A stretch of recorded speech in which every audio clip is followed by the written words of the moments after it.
Okay, we're gonna start over here and bounce back and forth. What's your name, Captain? Evening.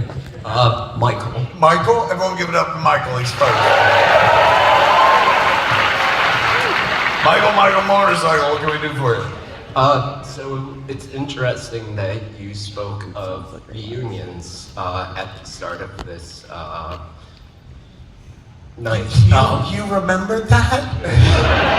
Most people by this point in the evening don't remember what the fuck I said in the beginning and shit. Well, that's really sweet, thank you. That must have meant the movie was fucking boring. I'm gonna test your memory. Okay. 2005 in Red Bank, New Jersey, I appeared at your Q&A session at the Milwaukee Theater. The one that went 7 hours? Oh, yeah, that one. I was... For the uneducated or the people who are like, what the fuck? We did a Q&A in Red Bank at the Count Basie Theater where the comic book store is. And the night I went up, I was like, I want to see if I can do a Springsteen show. Like Bruce Springsteen, like part of the other than being a wonderful craftsman, he tries to outlast the audience every time. So if you go to a Bruce Springsteen concert, he'll fucking play until you go home. Look, that's right, fucking go away. Born in the USA, fuck off. He just likes to outlast the audience. So I was like, let me see if I can outlast the audience. And we wound up doing a 7-hour Q&A. And it went from a full house, that was like a 1,200 seater, I think, or 1,500 seater, to by the end, it was me and maybe fucking 150 people left. And it was down to like questions like, I don't know, boxers or briefs? I was like, boxers, which reminds me of a funny story. But back in those days, I could answer short stories, short questions. So that shit got spreadier as I got older. The curious thing was, I was first up then, I was first up now. Oh shit! I had blue hair in those days, and I gave you my driver's license. And did I take your driver's license? Yes, and you were ripping at me throughout the night, so... Do you know what I did with that driver's license? Committed crimes. I killed a drifter once and left that license right there. Just to feel something. So, on that driver's license, I was 17 years old at that time. Here we are, 17 years later. Has it really been 17 years since that show? Fuck, that feels like yesterday. After the show was over, did you go to the store? Yes. After the show was done, we did a meet and greet at the store, and it was like 5 in the morning. And I signed shit for like another 3 hours, man. Young Kevin Smith was very, he didn't have a lot of friends. He was happy to spend every hour with everybody else. Gracious and humble. I'm so glad you survived your heart attack. Thank you. You and me both.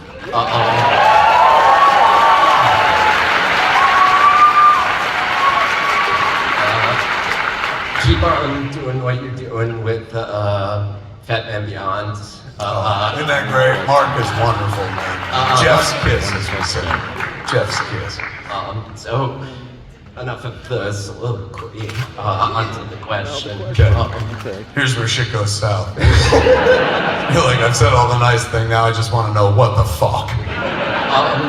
I mean, the whole experience, very meta, loved every second of it. As you have said in the past, by the end I was sobbing bitch. Yeah, I love that aspect of the show, man. It's like, we bring people in with the fucking promise of laughs and shit like that, and hopefully it sounded like we fucking delivered, but I love that, don't get me wrong, but I wait for that final part of the evening where I'm like, here come their fucking tears. They'll all pay for laughing at me for crying at the Flash.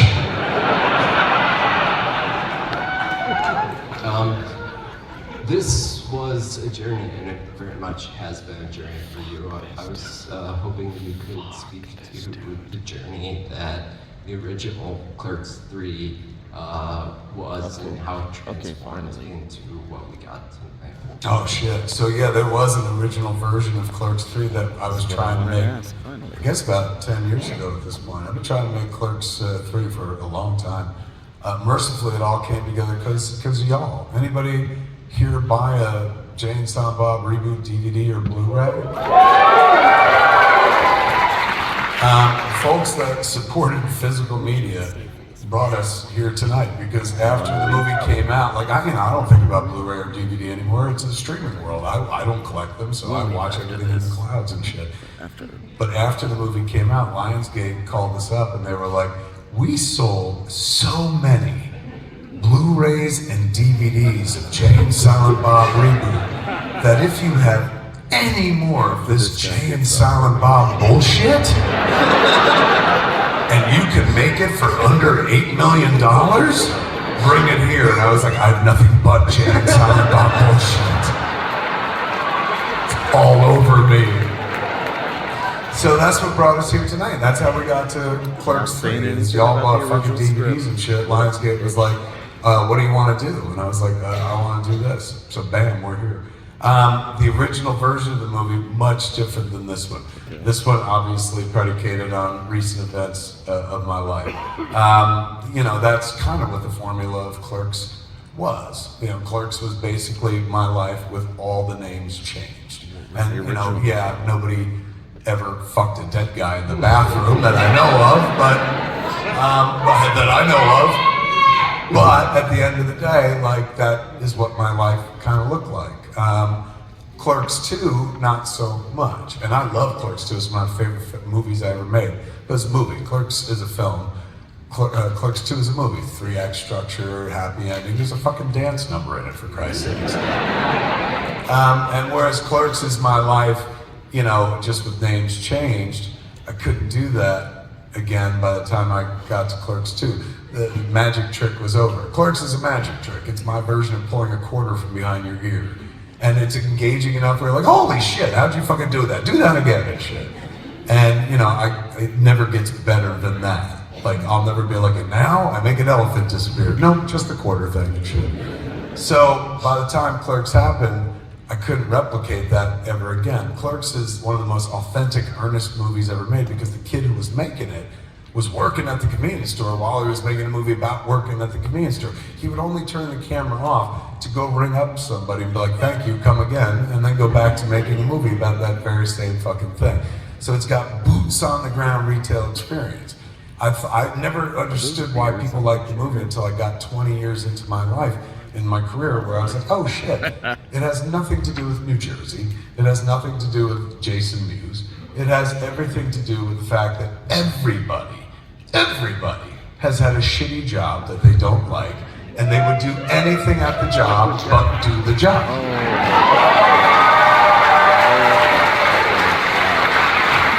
So that relatability was there because the kid making the movie was the exact same fucking person. Problem was, the success of that movie took him out of retail forever. He never had to fucking be boots on the ground retail. In fact, he went on to own a store. You know, Jay and Silent Bob's Secret Stash has been open for 25 fucking years, so I went from being a clerk to being an owner of a store. But that means that fucking, well, I don't know, don't cheer that because I flip sides, you know, like, let me tell you something right now. If I had a fucking employee come to me like Randall and be like, this job would be great for the fucking customers, I'd be like, get out, you're fired. I know I made Clerks, unpack it with your analyst, fuck off.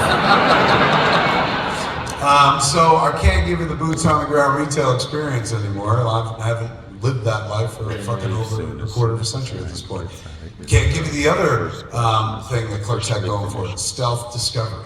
You know, Clerks is a movie where you watch it and you're like, what the fuck? Snowballing? Holy shit. That's a fucking thing? And then you go tell 10 people, like, where'd you hear that? You're like, fucking Clerks, man.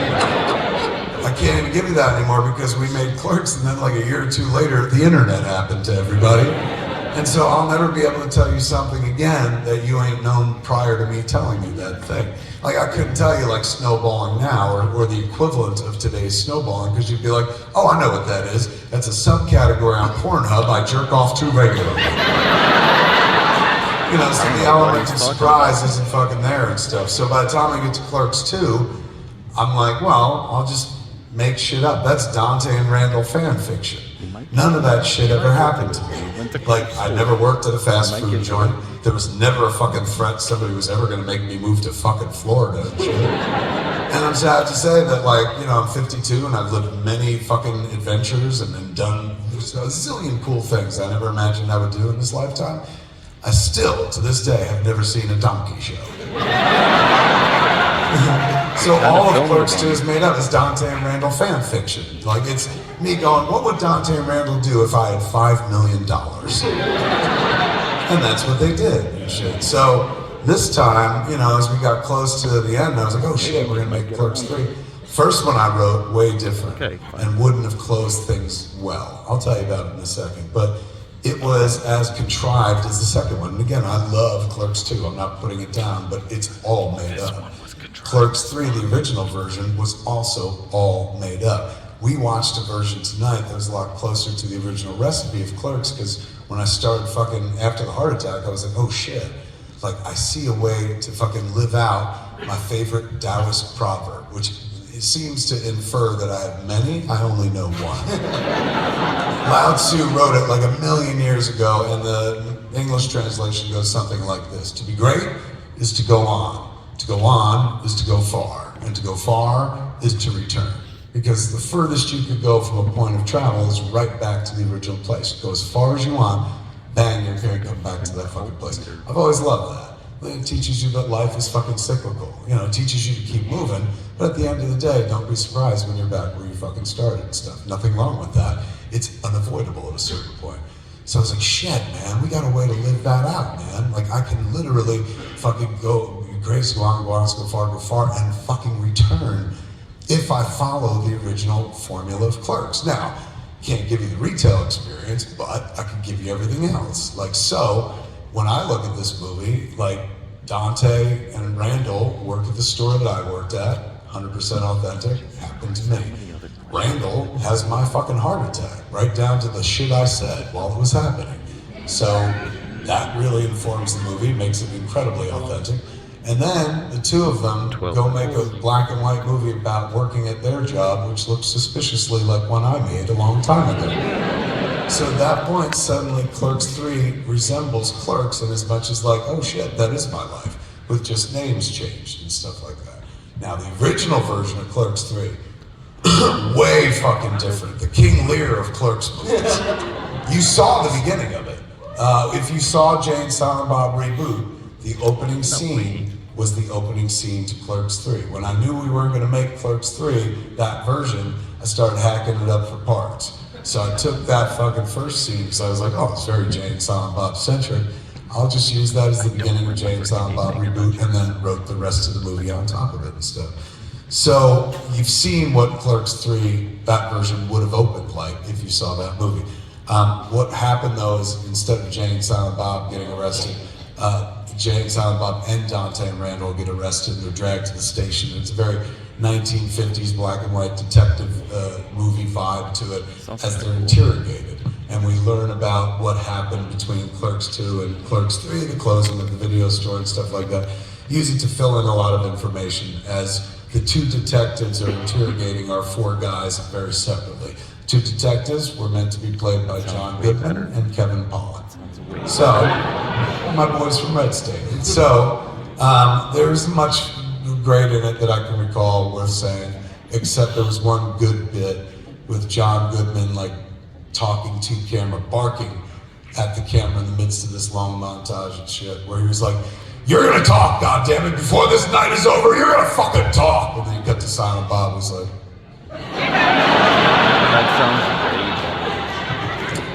So what happened is Dante and Randall are being interrogated, and they're interrupted by cops coming to the room and stand them up on their feet. They're like, "We gotta get them out of here. We're gonna put these guys into holding. We need you people on the street right now." They're like, "Why?" They're like, "Because the weather is going as bad as they say they're going. Like, it's a Frankenstorm. They're calling it Sandy." And so you find out it happens on the night of Hurricane Sandy. The boys are locked in their fucking holding cell as the storm of the century rages and destroys New Jersey. They get out in the morning and run down the fucking highway, and off their expressions we crane up and discover that Quick Stop has been fucking obliterated. So then we fade out, and then we fade up outside of a movie theater, a giant multiplex movie theater parking lot, and in the parking lot is a giant fair that's going on. There are rides, and there's a giant blow-up Ranger Danger and stuff. There's a news reporter who's telling us that today's the day, it's Danger Day worldwide. Ranger Danger and the Danger Rangers, which is like their version of the Avengers, is opening worldwide, and in parking lots across the country, they're throwing Danger Day festivals, like this one right here. But the one in this parking lot, in this little town in suburban New Jersey, is a lot different because of the guy who started it all. And we introduced Randall.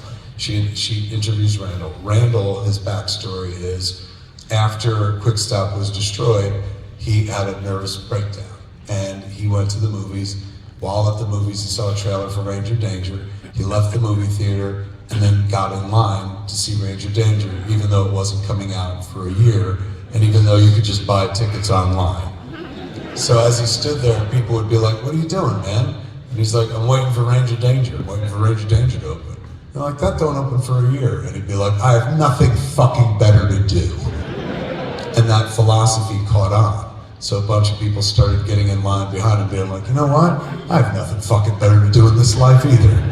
And so Randall creates a lost generation of people around him, mostly youth-oriented and stuff like that. And by the time like Ranger Danger is about to open, 1,000 people live in the parking lot of the movie theater and have lived there for the better part of a year, growing around Randall. Like all these people just kind of bought into his philosophy. And Randall is trying to replicate his old existence, so he has built a lean-to shanty version of Quick Stop on the movie theater building and stuff, where he vends goods and shit like that. He has become the unofficial mayor of this village because he's the oldest person by 25 years.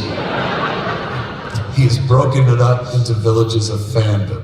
So it's like, here are the Star Wars freaks, these are the Marvel zombies, these are the DC kids and shit like that. He tours Dante at one point on a golf cart through all the neighborhoods and shit to show him like what they're like and whatnot. And everybody calls him the Emperor and shit. So Elias is second in command. The only thing that ported over from this version of Clerks 3 to the version of Clerks 3 that you watched tonight, two things. Butt thief conversation. That is something I've been terrified for the better part of 10 years that someone was gonna do before me. Because I'm like, it's right there in the Bible. You know, I didn't make it up, it's right there. All I need is somebody who's fucking more juvenile than me to put it all together and shit. And I sweated it for 10 years. I was like, God, I hope nobody makes the butt thief joke, and nobody did. The other thing that poured it over was all of the kite shit. I was fascinated by the kite idea and stuff, and the fact that Elias was so innocently into kites, and that like drove Randall fucking nuts. So that conversation portaled over right over from the other version. Randall we don't see Dante for a while.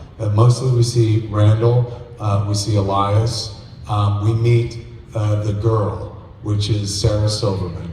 She's the projectionist who works at the theater, who has grown to know Randall over the course of the time he's been living in the parking lot. At first she thought he was creepy, and now she just feels sorry for him and stuff. So they hang out and stuff, and periodically they fuck up in the projection booth. The whole story is about how Randall falls in love. In this version, he falls in love with Art. In that version, he fell in love with this late 20s girl who's making a decision. She got married too young, and she's like breaking it off, or she got dumped or whatever. And now she's like, you know what, fuck it, I'm gonna change my life. I always wanted to go to film school, so I'm going out to UCLA. And Randall's threatened by that because like he wants to be with her and doesn't know how to communicate that like, I would like to go with you or something like that. So that's his kind of running story throughout. Dante doesn't show up for a minute. And when he shows up really thin.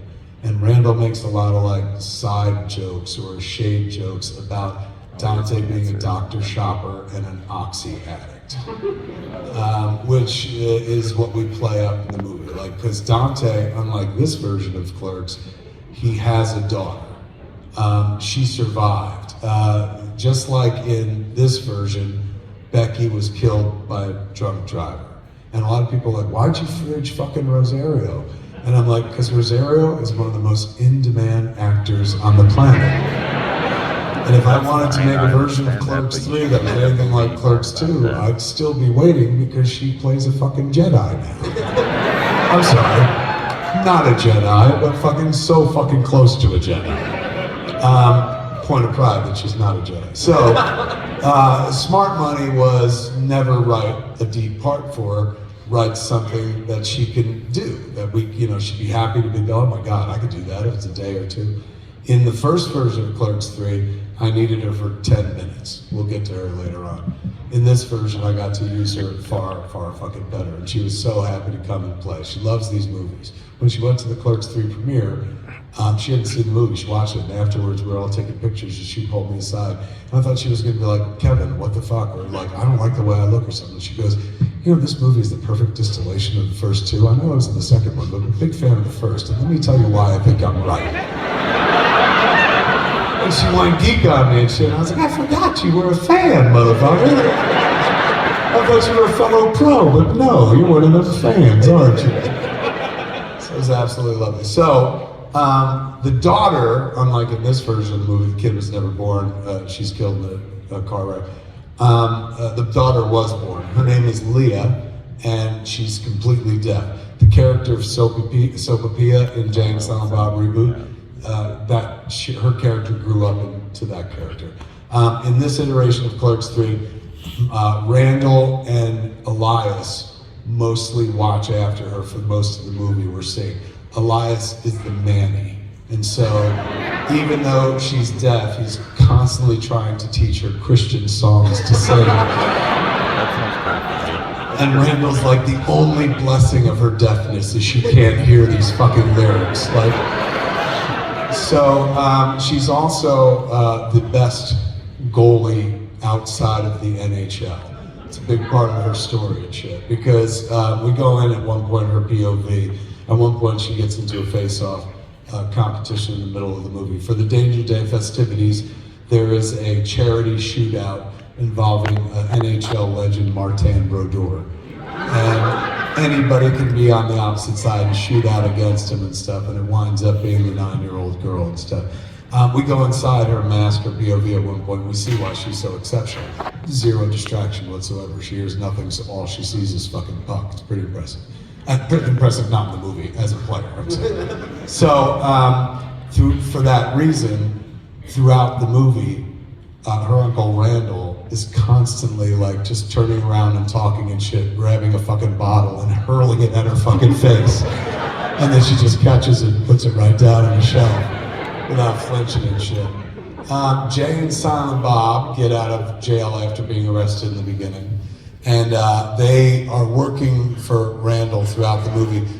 Randall's taking side bets on this fucking charity shootout because he's trying to raise money to reopen fucking the Real Quick Stop. Once Ranger Danger is out, he has nowhere to go, so he's like, maybe it's time to go back to my life.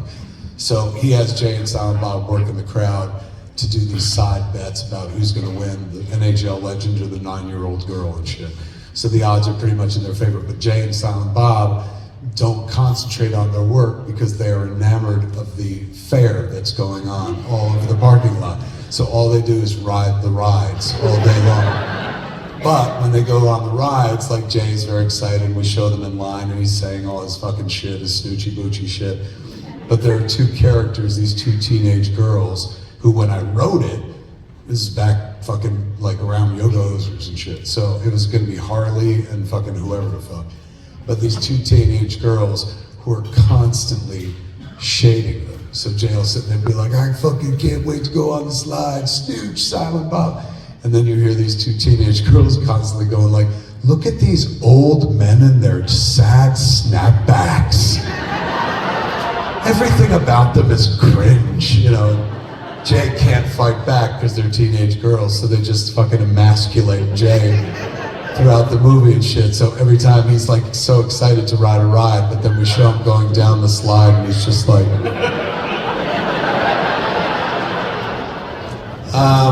Dante shows up and he looks really thin and it lends into the whole like, oh shit, is he an oxy addict? Randall's giving him shade for not being there for his own kid and stuff. Their big moment, tete-a-tete moment, is on the rooftop of the movie theater, where they have their big kind of discussion and shit. You know, Randall's going at Dante for being an absentee parent who's doctor shopping and shit. Dante goes at Randall for being Jim Jones, a cult leader. Like, he's bought into this cult of personality and shit, and he's just hiding from his own grief. He's like, look, we're both grieving, we're just doing it in different ways and stuff. And you know, the Star Wars conversation is not the one in this movie, but it does involve Dak. In it, Randall's talking about how he doesn't see himself as the Luke or the Han of his own life. He sees him and Dante more like Dak, and Dante's like, who the fuck is Dak? And he's like, same thing, this motherfucker is like ready to take on the Empire until the Empire kills the shit out of him. And Dante's like, how the fuck can you not see yourself as Luke or Han? And he's just like, because we're not, we don't matter and shit. We missed our moment, blah, blah, blah.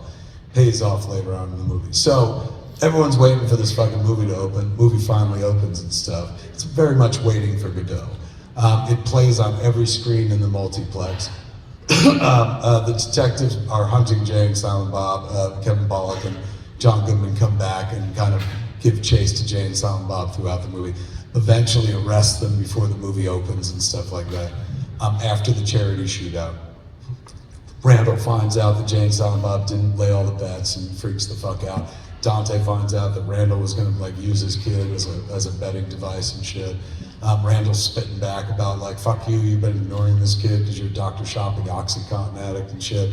And that's when Dante drops the bomb where he's not a Oxycontin addict, he's been doctor shopping because he's dying of cancer. And so that's why he's been fucking going place to place. Randall didn't know.